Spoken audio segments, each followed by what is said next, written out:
It's 3 o'clock on a Saturday afternoon, and we're sitting in an Applebee's sharing some lukewarm mozzarella sticks. It's quiet. Brian, our drummer, recently shared the news that he could no longer stay in New Jersey and would be moving down to Nashville. Our band, which has been playing together for 20 years and has been friends for longer, is at a crossroads. We're not sure if this means the end of the band. Well, that was 7 years ago, and no, it was not the end of our band. Brian did move down to Nashville, and he's still there today, killing it. But it was over those mediocre appetizers that we really sat and contemplated what was next for our band and realistically what our options were. The music industry has been changing for a while, and I think a lot of those changes has made it possible to be a band like us, unsuccessful and 850 miles away from each other. And I'll get into what I mean by unsuccessful, but I thought this would be fun to chat about today. Now, this video isn't for everyone. If you're a musician, particularly a millennial musician, you may relate to some of the things here. We love making music and entertaining people, and I want to share a little bit about our experience and the changes we've seen, but I want to hear about yours too. So if you have any thoughts after watching this, make sure to leave them in the comments. Getting into the music industry as a millennial is interesting. Much like how our generation as a whole is the in-between of the internet and non-internet age, I think millennial musicians are also awkwardly in between eras. We grew up watching our favorite artists make it in the traditional path of getting signed, having a video on MTV, and having massive world tours. If you sprinkle in a meltdown somewhere in there, you're pretty much all set.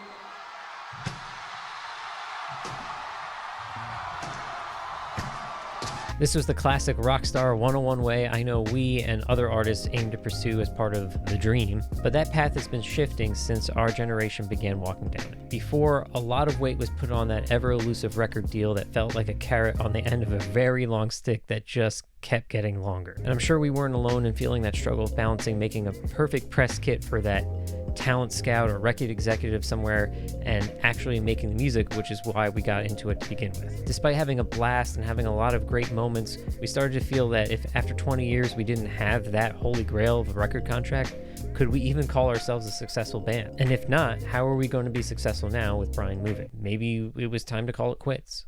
Well, luckily, I think that's where this new modern music industry has alleviated a lot of that burden and a lot of that pressure and given us artists more options. First, at-home/DIY recording gear has gotten so much better and so much more affordable. Without getting too techie here or way down in the weeds, the ease of recording has made it possible for artists to produce their own albums on a variety of budgets. It's wild to see how far this tech has come. I remember our early at-home recordings involved putting a cassette tape recorder in just the right spot in the room where everyone could be captured. It was still super distorted, but we were so pumped just to play back that tape and hear everything come back to life. Tapes like this, which is one of our earliest recordings dating back to around 2002 when we would just be playing in our parents' basements.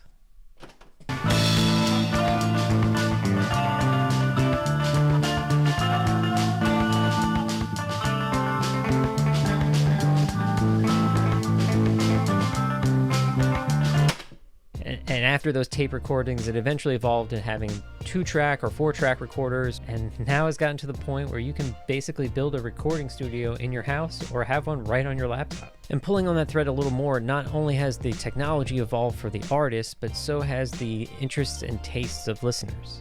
Prior to this more modern era, listening to DIY or self-produced records was really only reserved for the more underground music communities. But with so many more platforms out there like YouTube, Instagram, or TikTok, the idea of finding an artist who does things a little bit more DIY is so much more in the mainstream and is often embraced. I think demos are an amazing example of this. Growing up, artists releasing demos was more of a practice done when it was like an anniversary re-release of a famous album. But if you fast forward today, putting out demos is a really fun way to share part of your songwriting process. I personally have enjoyed following people like Orla Gartland, who has a secret demo club, for just this reason.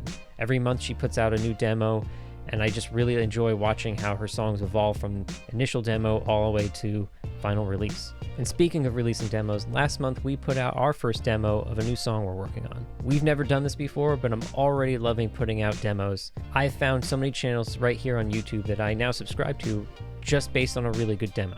And that really brings me to my last point. let's talk about music discovery. There are so many places to find new music out there, and I think the best part of this is it's for all styles of music. For the listener, whatever your favorite genres are, there's probably a channel for it right here on YouTube.